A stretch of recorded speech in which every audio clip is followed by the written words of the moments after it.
برادران نے یوسف نے کہا کہ اگر اس نے چوری کی ہو تو کچھ عجب نہیں کہ اس کے ایک بھائی نے بھی پہلے چوری کی تھی، مگر یوسف نے اس بات کو اپنے دل میں مخفی رکھا اور ان پر ظاہر نہ ہونے دیا، یعنی زیر لب کہا کہ تم بڑے برے ہو اور جو تم بیان کرتے ہو اللہ اسے خوب جانتا ہے۔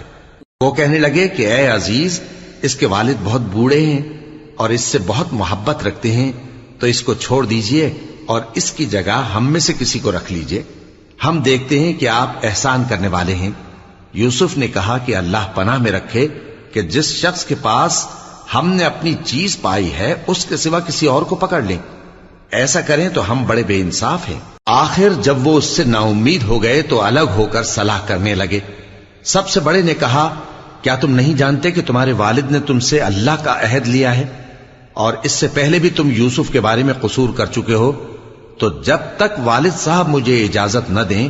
میں تو اس جگہ سے ہلنے کا نہیں، یا اللہ میرے لیے کوئی فیصلہ کرے، اور وہ سب سے بہتر فیصلہ کرنے والا ہے۔